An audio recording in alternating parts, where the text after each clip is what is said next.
Yeah, so I'm Nick Huzar, CEO of OfferUp, and we're building the largest, simplest, and most trustworthy local marketplace. So thanks for joining me today, and I'll kind of dive in. I built OfferUp with a co-founder of mine starting in 2011, and I can tell you building a marketplace is pretty dang hard. Part of the challenge is you have buyers and sellers that have kind of different interests. Buyers are always looking to get the best deal. Sellers are constantly looking to, to maximize profits.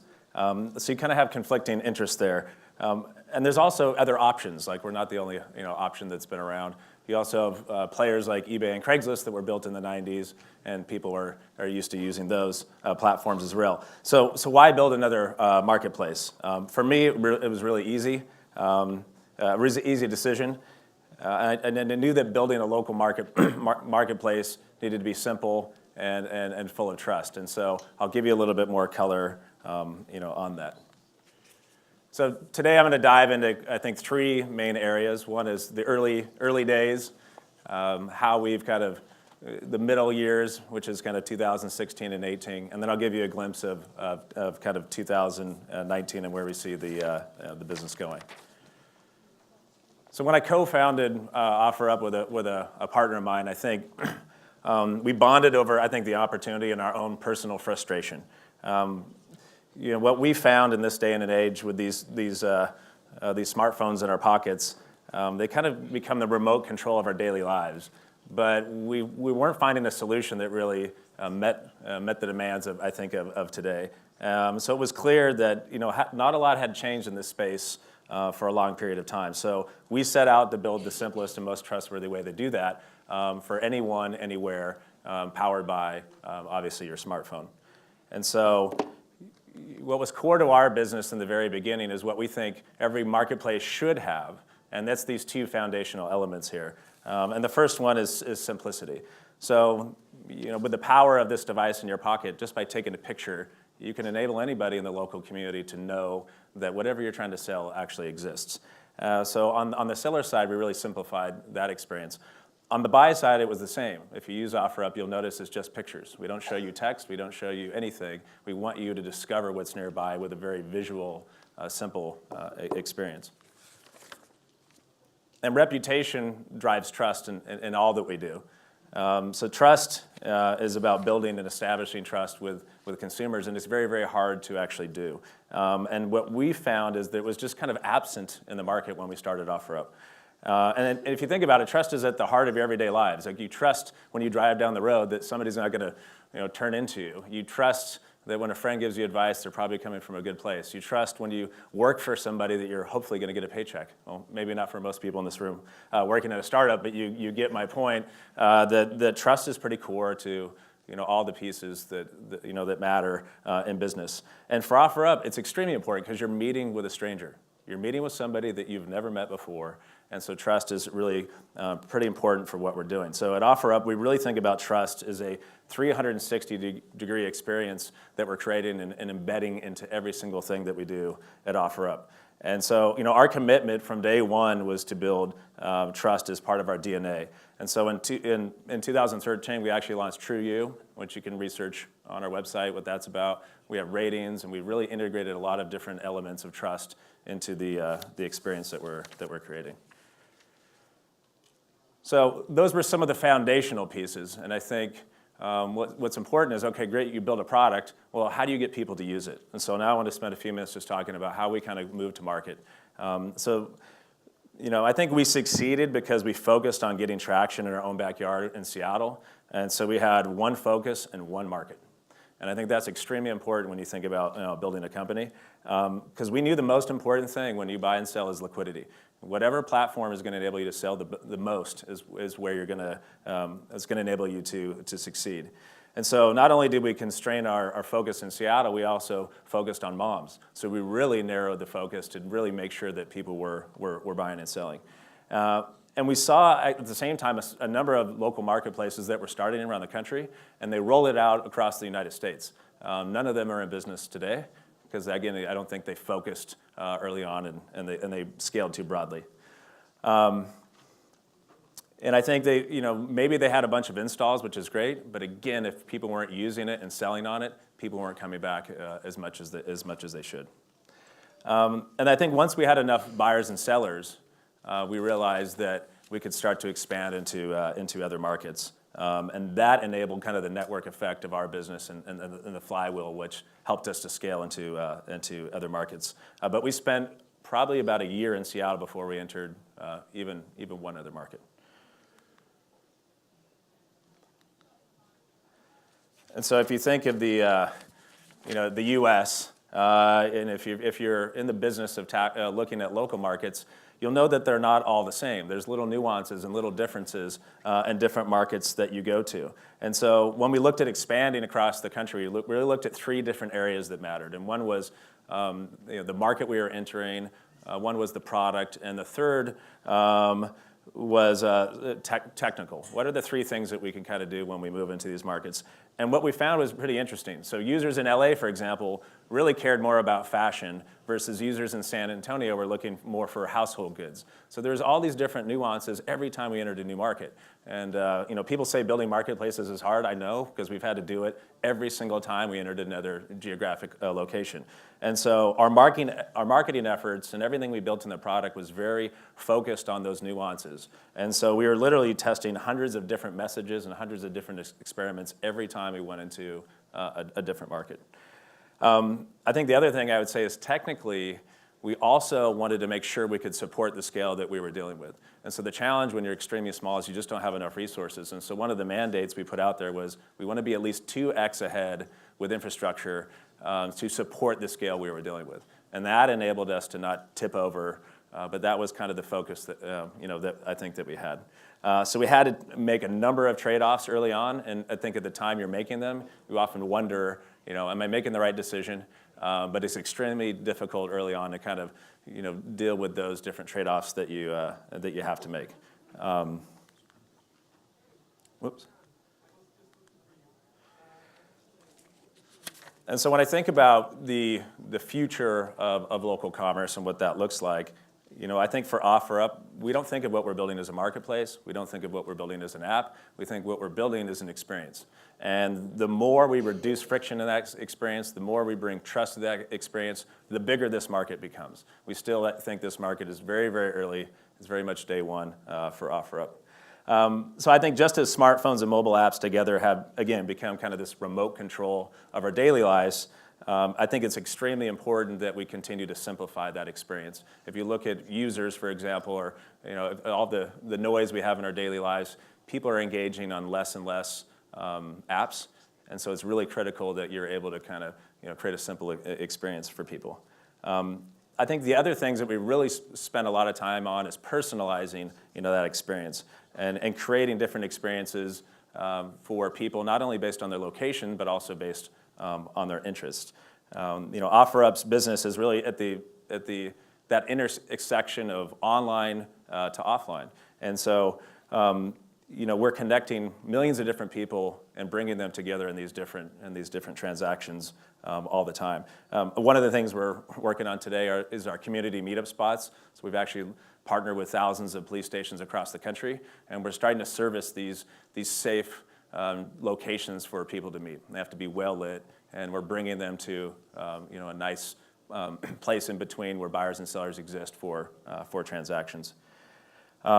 I think machine learning and data science already plays a pretty big part for us, and we see that being a big driver as the company continues to move forward.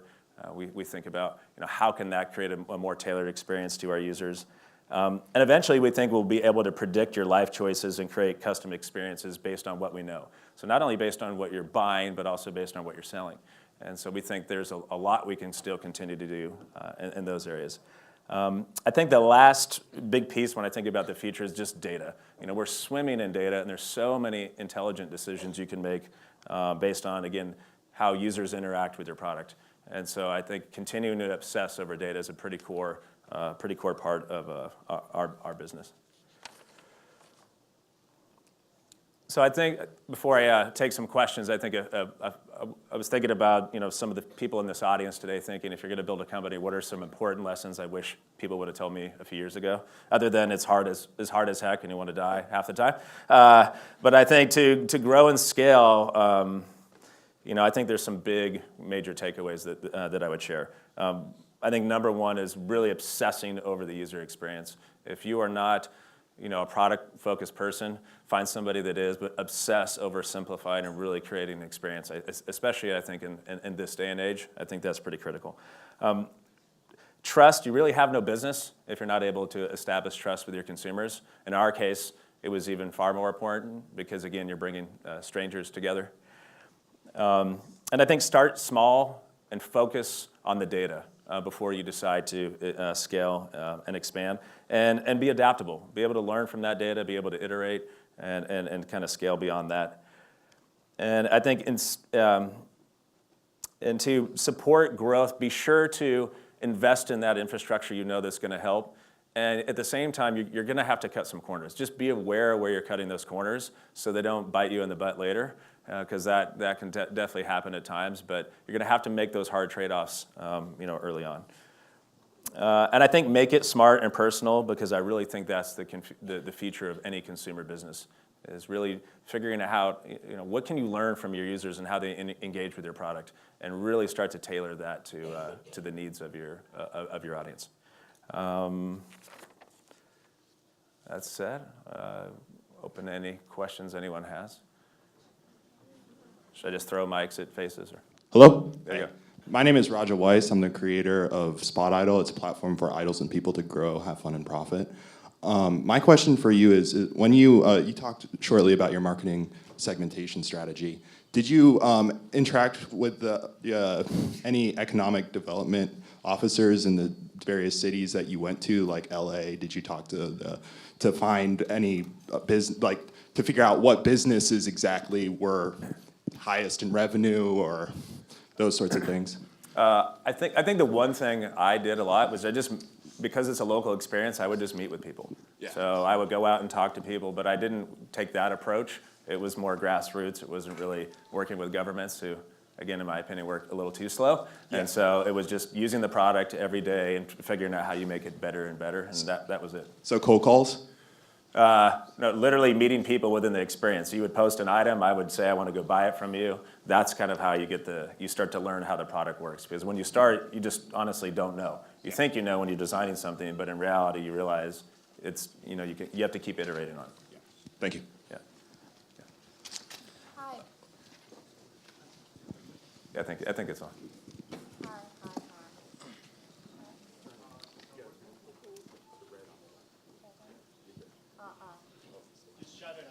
Okay, I'll shut Just, I'm here. Okay. I'll repeat it. Go ahead. Okay, got it, thanks. Hi, my name is Hadajang. I'm game programming student. So I wonder, how did you meet your investors? And just like me, as a student, we don't really have any connections to meet somebody who can invest us. So in the case, what things we can try? Sure. So the one thing I'd say, that's another big lesson, is network your butt off, because you have no idea where you're going to get an investor or where you're going to find that person to join your team. So it is a game of numbers, and I acknowledge for a lot of people, networking it's pretty inefficient. It feels like you're wasting time, but I can tell you the only reason I'm here today is because I did that. So we're based out of Seattle. We do not have a vibrant ecosystem. We do not have big events like this here, and there's not a lot of investment, especially for things like OfferUp. So what I started to do was fly down here. I did 15 trips in a year, and I would get rejected day in and day out, and I just kept doing it and doing it and doing it until somebody told me yes. And so that's part of it. So you have to somehow figure out the code, you have to somehow figure out how to talk to customers, and you have to go and just spend a lot of time at events like this hoping somebody will believe in your vision of what you're going to do. But you got to commit the time, and I don't know any other way around it.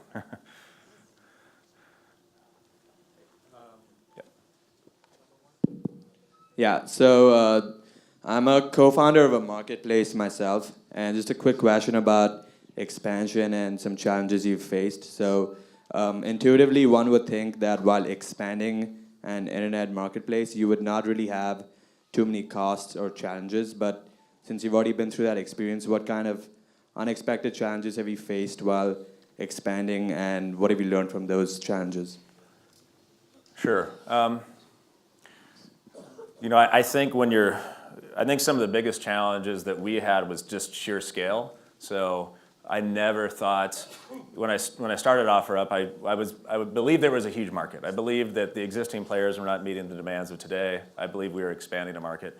I did not know we'd grow as fast as we were going to grow. And so, early on, what I was mentioning with some of the infrastructural challenges, we were not even building features. I literally had developers saying, hey, do you want to build this feature, or do you want to make sure production doesn't go down? And so I think those are things that you kind of have to deal with along the way, is when you look at growth, you have to then decide, okay, what are the things that matter at this time, and adapt. I think adaptability is really, really important. I think it's easy. You should set milestones and things you want to drive to, but it's never a straight line. You have to figure out kind of how you weave through those various things. So, I think you name them. I think we've probably dealt with a lot of major challenges, but a lot of it, I think, again, comes back to scale and how fast can you adapt with the rate of change. And that's we've had hiring challenges and leadership challenges and infrastructure, and so all of those happen. But if you're growing very, very quick, they just happen at kind of an accelerated rate, and you have to kind of adapt constantly with that. So. Thanks for the talk. And my name is Chenzi. I'm a co-founder of Athenasphere. We are also a marketplace for artists to sell services and show up their talent. So I would like to know, in the early age of your marketplace, what is your traction like when you get your first seed fund? So with seed money, we had no traction. I literally had. The first money we raised was on a PowerPoint slide with not even a single app. I just had a vision, and luckily one investor said, "Okay, I'm willing to support this. Let's see what you can build." And I think that was a very challenging time because we literally had a few guys. We'd code at Starbucks. We'd code at our house. We'd try to keep our expenses pretty low, and we would just try to build a product. And so it took a number of years before we had decent traction. It really did. And I think part of it was getting a product out the door that people will use was hard. Getting it to scale and getting liquidity was really hard. And that's what I was mentioning earlier. We constrained our problem space while others didn't. I think that's the biggest learning I'd tell you is what is the most important metric? For us, it was liquidity. Like I would show up to your house back in the day and I'd buy stuff from you. I wouldn't tell you I worked at OfferUp. I just wanted you to have a good experience. And so our first office was like 5 guys coding and stuff everywhere. And that's kind of, that's not scalable, but that's how you learn how to create a better experience. So it always takes longer than you think. So, Thanks. Yeah. Hi, sorry. My name is Sarah, and I was wondering, since you have a two-sided network, how did you attract your first couple hundred users that weren't, friends and family, and how did you work on customer retention after that? Yeah, so I think, again, we obsessed over data, so we ran so many different experiments, and most of them fail. But I think that was the key, is we'd run these experiments and kind of see what would happen. But you name it, we did it. And so we would go out to convince my friends to use it. I would walk into retail stores and say, what do you do to promote that rack over there? And they'd always say, well, that's interesting. Well, nothing. And I said, well, can we come in and take pictures and do this? So we ran lots and lots of experiments to try to figure out how to get the flywheel moving. And again, I think because we constrained our problem, we were able to kind of maximize liquidity there. But it was through a lot of different experiments and measurements and really kind of iterating along the way. Over, I'd say, 18 months. It took a while to really kind of figure out how to get that traction. Hey, that was actually my question, but other questions. So you're hiring. So for people that are in San Francisco or other cities, I'm from Seattle, but can you tell us more about what you're hiring for? Sure. So yeah, we're hiring quite a bit, and a lot of engineering and data science at the moment. That's probably the bulk of our hiring.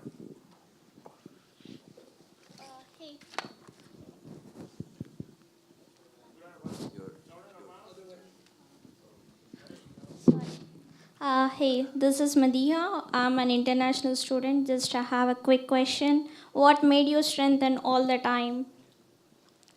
Can you repeat it? Like while developing your application, what made you strengthen all the time?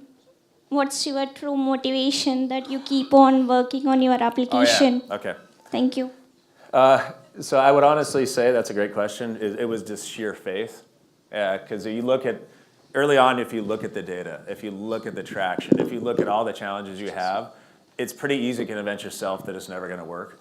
But I think at the end of the day, I just believed that there was a huge market opportunity. I believed that the existing players were not even remotely touching the size of this space. And I have a lot of people that didn't believe that at all. They thought it wasn't that big, and I think it was faith, it was my fuel. Because again, if you were logical and looked at the data, you would have said, you're crazy. But again, we just persisted and just kept doing it and doing it and doing it. And luckily, a little bit of luck, some things happened and it helped us to scale too. So. We have another question. Oh. Hi, Nick. My name is Lisa Faye, and I'm building a digital platform for artists to showcase their talents called Are You Lit? And my question for you is, do you plan on implementing a bartering system for goods and services, number one? And number two, do you plan on integrating crypto? Oh, there's that word again. Okay, so I always thought of what we're building as a platform. In fact, we don't. So I think the answer is yes to many things. I think we're still in, I like to think about us as Amazon in the book phase. There's still many more things we're going to do with this company. We don't, the four-letter word at OfferUp is classifieds. We don't say that because that's not what we think we're building. So I think anything is on the table. So I think we will definitely experiment with other things. With regards to crypto, I think that the jury's still out on that.